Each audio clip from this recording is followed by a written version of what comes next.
हेर्नु गाइस सेलरोटीको लागि चामल रेडी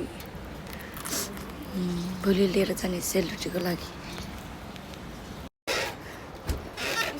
यो चाहिँ हामीभन्दा बुढो ढेगी हो कति वर्ष पर्दैन थियो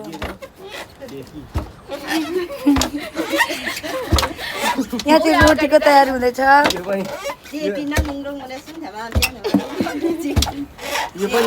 चेप भन्छु कि यो नानी चाहिँ खगी भन्छ खगी अरे चेपलाई त अहिले त यो पनि मिस्टी जस्तै भएछ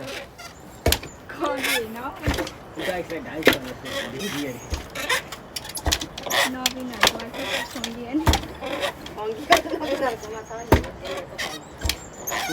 पेरुङ्गो भनेको रे के भनेको पिरिङ्गो भने ए पिरिङ खगी भन्छ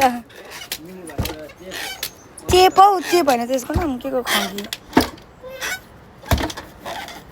आउँदै पछि गयो नि 25 वर्ष 45 कति भन्दै हुन्थ्यो अस्ति नि बुवाले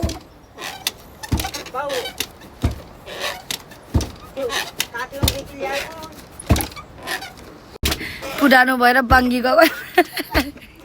ढेकी चाहिँ के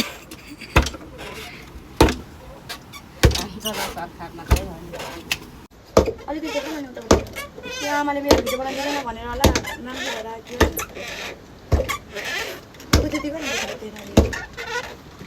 फेरि कति अब लाउनु तेल लाउनु चिनीको यो होइन नचलाना त्यो होइन पिठो उयो लाउनु न केही भइगयो त्यो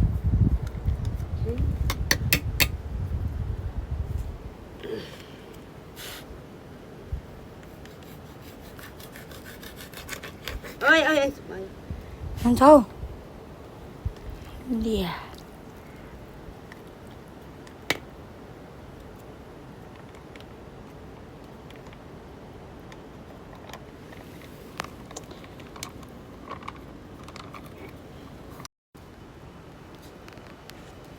जाता होइन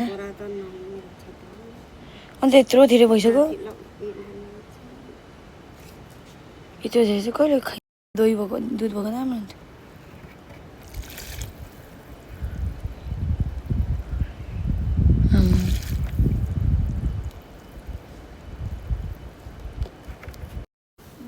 अनि मैदा मात्रै धेरै हाल्छ